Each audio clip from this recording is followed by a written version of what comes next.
नमस्कार, सुप्रभात। आप देख रहे हैं खबर दिल्ली और समय हो चला है दिल्ली की 25 बड़ी खबरों को जानने का। इससे पहले यदि आप वीडियो को लाइक नहीं किए हैं तो लाइक कर दीजिए और चैनल को सब्सक्राइब कर लीजिए। तो आइए एक नजर डालते हैं 25 बड़ी खबरों पर फटाफट अंदाज में। दिल्ली की सीएम रेखा गुप्ता ने 3000 से ज्यादा छात्राओं को बांटी साइकिलें, स्कूल आने जाने में होगी आसानी। दिल्ली की मुख्यमंत्री रेखा गुप्ता ने विद्या वाहिनी योजना के तहत 9वीं कक्षा में अध्ययनरत 3000 से अधिक छात्राओं को साइकिलें वितरित की। इस अवसर पर उन्होंने कहा कि यह पहल बेटियों की शिक्षा को प्रोत्साहित करने, स्कूल तक उनकी सुरक्षित एवं सुगम पहुंच सुनिश्चित करने और उनके आत्मविश्वास को नई उड़ान देने की दिशा में एक महत्वपूर्ण कदम है। बता दें कि 1,40,000 छात्राओं को मिलेगा लाभ। मुख्यमंत्री ने कहा कि सरकार का लक्ष्य चरणबद्ध तरीके से दिल्ली के सरकारी विद्यालयों में कक्षा 9वीं में पढ़ने वाली 1,40,000 से अधिक छात्राओं तक इस योजना का लाभ पहुंचाना है। उन्होंने छात्राओं को मन लगाकर पढ़ाई करने, अपने सपनों को साकार करने तथा परिवार, दिल्ली और देश का नाम रोशन करने के लिए शुभकामनाएं दी। इस अवसर पर दिल्ली भाजपा प्रदेश अध्यक्ष एवं केंद्रीय राज्य मंत्री श्री हर्ष मल्होत्रा, कैबिनेट मंत्री आशीष सूद, विधायक रविंद्र नेगी सहित अन्य गणमान्य जन उपस्थित रहे। बसों में मुफ्त सफर के लिए दिल्ली में कब से अनिवार्य होगा सहेली पिंक कार्ड? पहले 1 अगस्त से होना था लागू। दिल्ली में 1 अगस्त से महिलाओं के फ्री बस सफर के लिए पिंक सहेली स्मार्ट कार्ड लागू होना था, लेकिन अब इसकी तारीख आगे बढ़ा दी गई है। बता दें कि जिन महिलाओं ने अब तक पिंक सहेली स्मार्ट कार्ड नहीं बनवाया है, उन्हें राहत देते हुए डीटीसी ने पिंक सहेली स्मार्ट कार्ड बनाने की अवधि बढ़ा दी है। अब दिल्ली की डीटीसी बस में मुफ्त यात्रा के लिए 16 अगस्त से पिंक सहेली स्मार्ट कार्ड अनिवार्य होगा। दिल्ली में लैंडफिल पर लगेंगे 22 सीबीजी संयंत्र, 800 टन कचरे का होगा निस्तारण। दिल्ली में कचरा निस्तारण क्षमता बढ़ाने के लिए एमसीडी ओखला और तेखंड लैंडफिल साइट पर 800 टन प्रतिदिन क्षमता वाले 22 सीबीजी संयंत्र स्थापित करेगी। इंडियन ऑयल के सहयोग से बनने वाले ये संयंत्र गीले कचरे से कंप्रेस्ड बायोगैस और खाद बनाएंगे, जिससे पर्यावरण संरक्षण और स्वच्छ ऊर्जा उत्पादन को बढ़ावा मिलेगा। बता दें कि दिल्ली में प्रतिदिन लैंडफिल पर जाने वाले कचरे के निस्तारण की क्षमता बढ़ाने के लिए एमसीडी ओखला और तेखंड लैंडफिल साइट पर 22 सीबीजी यानी कि कंप्रेस्ड बायोगैस संयंत्रों की स्थापना करेगी। इससे 800 टन प्रतिदिन निस्तारण हो सकेगा। इसको लेकर सीएम रेखा गुप्ता व महापौर परवेश स्वाही की मौजूदगी में इंडियन ऑयल व निगमायुक्त संजीव खिरवार ने समझौते पर हस्ताक्षर करते हुए इसका आदान प्रदान किया। चाइल्ड पोर्नोग्राफी मामले में साकेत कोर्ट का अहम फैसला, कहा डिजिटल सबूतों से नहीं बच सकता आरोपित। साकेत कोर्ट ने फेसबुक पर बच्चों के यौन शोषण से जुड़ा कंटेंट अपलोड करने के आरोपित के खिलाफ आरोप तय करने के आदेश को बरकरार रखा है। मैं कोर्ट ने कहा कि अपराध में कथित तौर पर इस्तेमाल किए गए मोबाइल फोन का न मिलना अभियोजन पक्ष की कार्रवाई रोकने का आधार नहीं हो सकता, खासकर तब जब डिजिटल सबूत आरोपित को उस अकाउंट से जोड़ते हो। अतिरिक्त सत्र न्यायाधीश हर गुरविंदर सिंह जग्गी आदित्य विश्वास की ओर से दायर एक रिवीजन याचिका पर सुनवाई कर रहे थे। वहीं विश्वास ने ट्रायल कोर्ट के उस आदेश को चुनौती दी थी जिसमें उनके खिलाफ इंफॉर्मेशन टेक्नोलॉजी एक्ट की धारा 67B के तहत आरोप तय करने का निर्देश दिया गया था। यह धारा बच्चों से जुड़े स्पष्ट यौन कंटेंट को पब्लिक करने या ट्रांसमिट करने से संबंधित है। दिल्ली जल बोर्ड का सख्त कदम, बकाया पानी बिल पर जब्त होगी संपत्ति। दिल्ली जल बोर्ड ने 25 लाख रुपए से अधिक के बकाया पानी बिल वाले व्यावसायिक संपत्ति मालिकों को नोटिस जारी किए।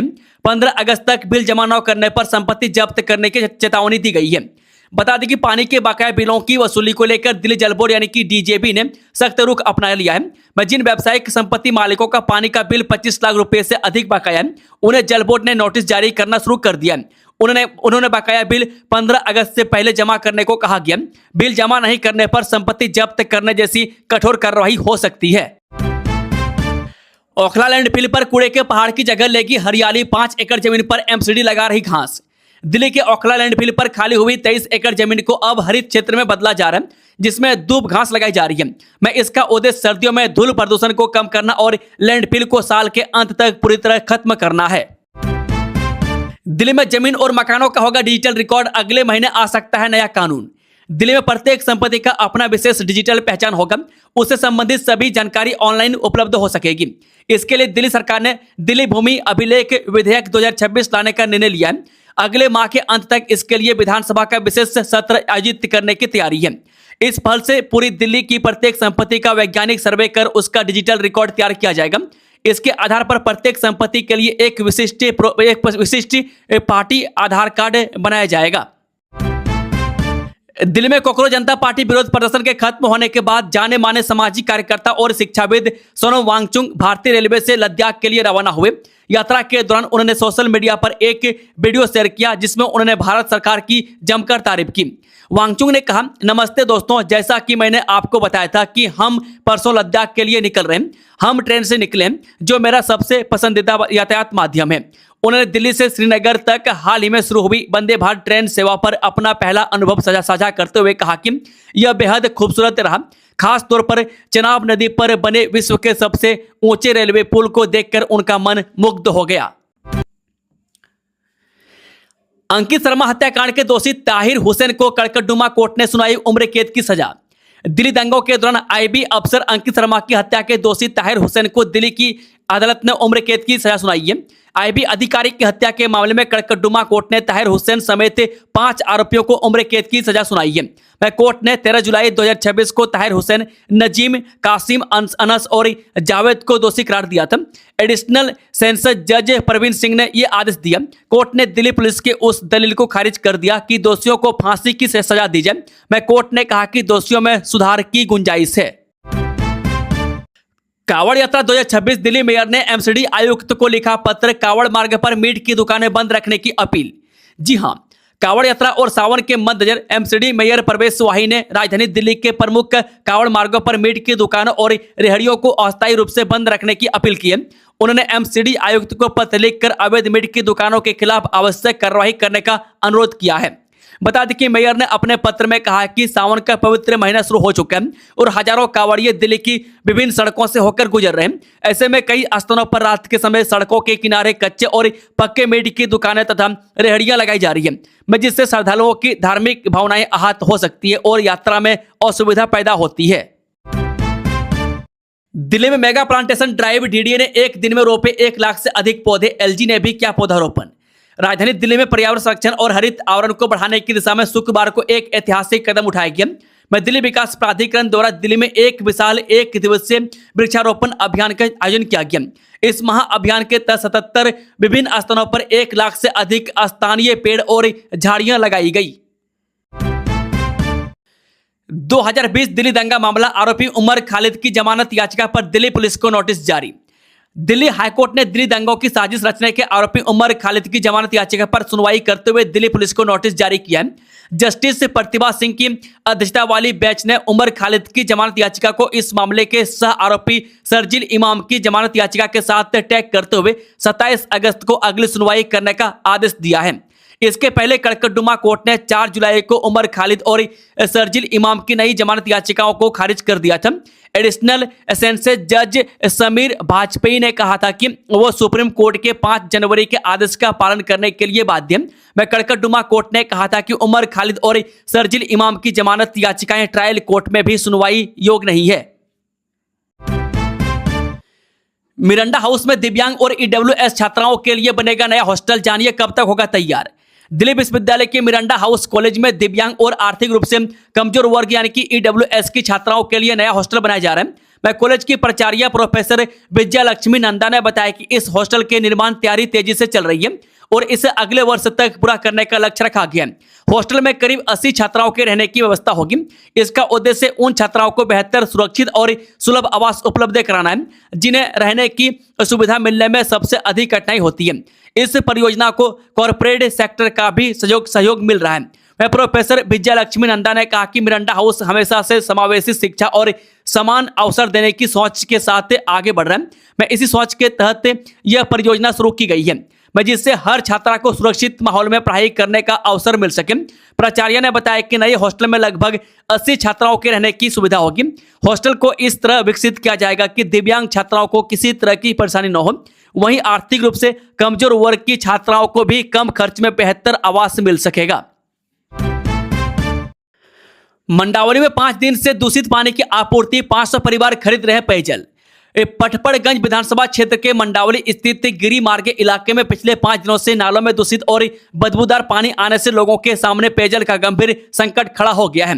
हालात ऐसे हैं कि सैकड़ों परिवार पीने के पानी के लिए निजी प्लांटों पर निर्भर हो गए, जबकि घरेलू कार्यों के लिए भी साफ पानी जुटाना मुश्किल हो रहा है। स्थानीय लोगों का कहना है कि जल समस्या का समाधान नहीं किया गया तो वर्षा के बीच जलजनित बीमारी फैल सकता है। लालू तेजस्वी की किस्मत का फैसला टला, आईआरसीटीसी घोटाले में अब 14 अगस्त को क्या होगा। IRCTC होटल आवंटन मनी लॉन्ड्रिंग मामले में लालू प्रसाद यादव और परिवार के खिलाफ आरोप तय करने पर सुनवाई टल गई है। विशेष न्यायाधीश के अनिवार्य प्रशिक्षण के कारण अब इस मामले में 14 अगस्त को फैसला सुनाया जाएगा। विदेशों से लौट रही प्राचीन मूर्तियां तो देश के किलों से कैसे चोरी हो रही ऐतिहासिक धरोहर। एक और केंद्र सरकार चोरी कर विदेश में पहुंच चुके भारतीय पुराअवशेषों और प्राचीन मूर्तियों को वापस लाने में लगातार सफलता हासिल कर रही है। वहीं दूसरी ओर देश के संरक्षित स्मारकों और मंदिरों से बहुमूल्य पुराअवशेषों की चोरी चिंता बढ़ रही है। बता दें कि अंतर्राष्ट्रीय मूर्ति तस्करी गिरोह के सरगना सुभाष कपूर की 2011 में गिरफ्तारी के बाद कुछ वर्षों तक ऐसे मामलों में कमी आई थी, लेकिन अब फिर से प्राचीन मूर्तियों और पुराअवशेषों की चोरी के मामले सामने आने लगे हैं। 4 साल से रुका श्रद्धा वालकर का अंतिम संस्कार, भाई की याचिका पर हाईकोर्ट का ट्रायल की समय सीमा तय करने से इनकार। श्रद्धा वालकर हत्याकांड में ट्रायल के लिए समय सीमा तय करने से शुक्रवार को दिल्ली हाईकोर्ट ने यह कहते हुए इनकार कर दिया कि मामले की सुनवाई प्रतिदिन हो रही है। श्रद्धा वालकर के भाई ने मामले में ट्रायल की समय सीमा तय करने की मांग की थी। उन्होंने दलील दी थी कि लंबे समय तक चलने वाले ट्रायल की वजह से श्रद्धा के अंतिम संस्कार में देरी हुई है, क्योंकि उनके अवशेष अभी भी केस की प्रॉपर्टी के तौर पर रखे गए हैं। दिल्ली विश्वविद्यालय के छात्र अब विदेश में भी कर सकेंगे पढ़ाई, प्रस्ताव को मिल गई मंजूरी। दिल्ली विश्वविद्यालय के छात्रों को अब विदेशी विश्वविद्यालयों में एक सेमेस्टर पढ़ाई करने का अवसर मिलेगा, जिसे कार्यकारी परिषद ने मंजूरी दी है। DU के विद्यार्थियों को अब विदेशी विश्वविद्यालयों में एक सेमेस्टर पढ़ाई करने का अवसर मिलेगा। बृहस्पतिवार को कुल गुरु प्रोफेसर योगेश सिंह की अध्यक्षता में आयोजित कार्यकारी परिषद की 1283वीं बैठक में अंडर ग्रेजुएट करिकुलम फ्रेमवर्क यानी कि UGCF 2022 के तहत विदेशी उच्च शिक्षण संस्थानों के सहयोग से सेमेस्टर अवे प्रोग्राम शुरू करने के प्रस्ताव को मंजूरी दे दी गई। 26/11 हमले के आरोपित तऊर राणा को बेटी से फोन पर बात करने की मिली अनुमति। 26/11 मुंबई आतंकी हमले के आरोपित तऊर हुसैन राणा को विशेष NIA अदालत ने अपनी बेटी से फोन पर बात करने की अनुमति दी है। यह अनुमति निजी वकील नियुक्त करने पर चर्चा के लिए दी गई है, जिसमें बेटी की अहम भूमिका है। दिल्ली देहरादून एक्सप्रेसवे पर नहीं चल सकेंगे कांवड़िए, पुलिस ने बढ़ाई सख्ती, क्या है वैकल्पिक रास्ता। दिल्ली देहरादून एक्सप्रेसवे को कांवड़ मार्ग में शामिल नहीं किया गया, जिस पर बाइक और ऑटो प्रतिबंधित थे। वह कांवड़ियों को अन्य मार्गों से भेजा जा रहा है और उनकी सुरक्षा के लिए पुलिस तैनात है। जबकि सीलमपुर में शिविर भी शुरू हो गए हैं। सावन शुरू होते ही दिल्ली में कांवड़िए आने शुरू हो गए। बृहस्पतिवार को हरियाणा व राजस्थान के कांवड़िए जल लेकर दिल्ली पहुंचने शुरू हो गए। दिल्ली देहरादून एक्सप्रेसवे को कांवड़ मार्ग में शामिल नहीं किया गया। इस एक्सप्रेसवे के एलिवेटेड रोड पर बाइक, रिक्शा व ऑटो प्रतिबंधित है। यहाँ वाहनों की रफ्तार 100 किलोमीटर प्रति घंटा है। पिछले 2 दिनों में दिल्ली यातायात पुलिस ने प्रतिबंधित वाहनों के 40 चालान किए। भजनपुरा के सर्किल इंस्पेक्टर विकास कुमार की टीम एलिवेटेड रोड के निकासी व प्रवेश पॉइंट पर तैनात की गई है। पूर्वी रेंज के जिला पुलिस उपायुक्त के रमेश ने कहा कि दिल्ली देहरादून एक्सप्रेसवे दिल्ली से सीधा देहरादून जाता है। हिंसा करने वालों को नहीं मिलेगी राहत, दिल्ली सरकार ने कहा। जो निर्दोष हैं उनके खिलाफ नहीं होगी कार्रवाई। दिल्ली सरकार ने जंतर मंतर हिंसा पर कहा कि निर्दोष छात्रों पर कार्रवाई नहीं होगी, जबकि हिंसा करने वालों को राहत नहीं मिलेगी। पुलिस जांच में सामने आया कि प्रदर्शनकारियों ने पुलिस कार्रवाई से बचने के लिए आर्टिफिशियल इंटेलिजेंस का इस्तेमाल किया था। जंतर मंतर पर प्रदर्शन करने के दौरान उपद्रव करने के मामले में दिल्ली सरकार के गृह विभाग ने भी कहा कि हिंसा करने वालों को राहत नहीं मिलेगी। सरकार ने स्पष्ट किया है कि जो छात्र निर्दोष हैं उनके खिलाफ कानूनी कार्रवाई नहीं की जाएगी।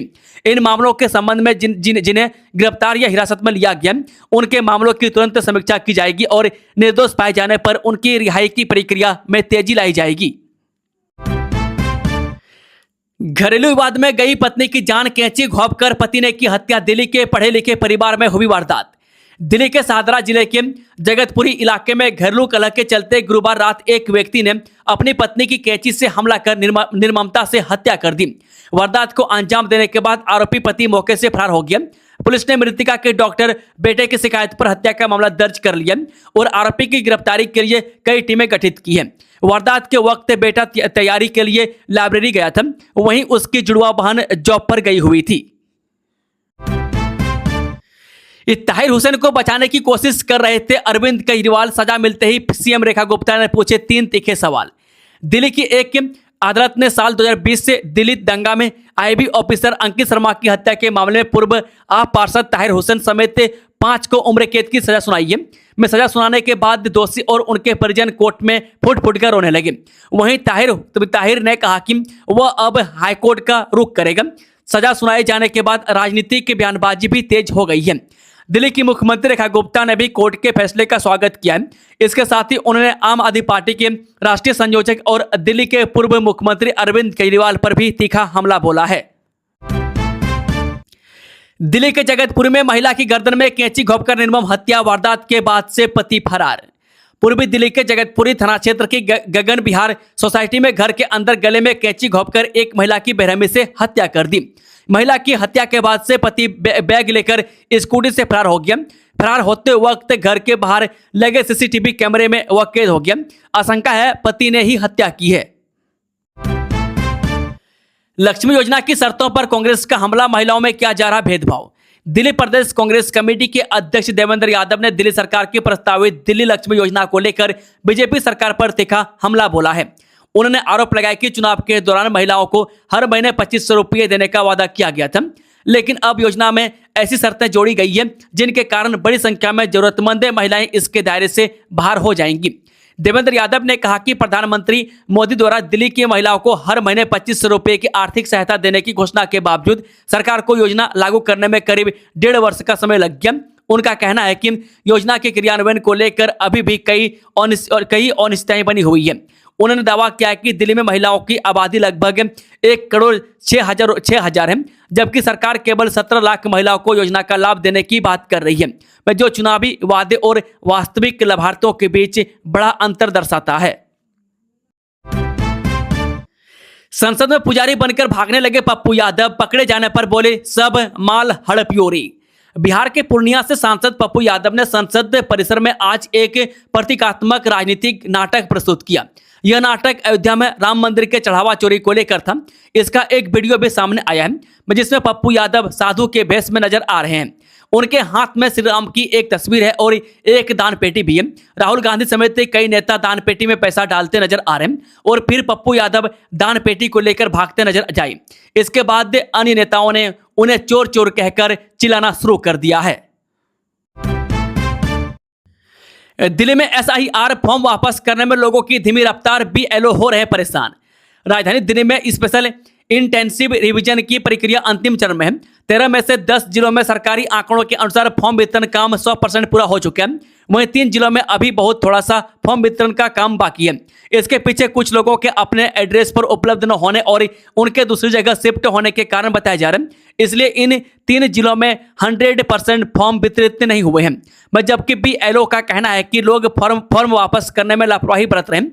इससे फॉर्म वापसी की गति धीमी है।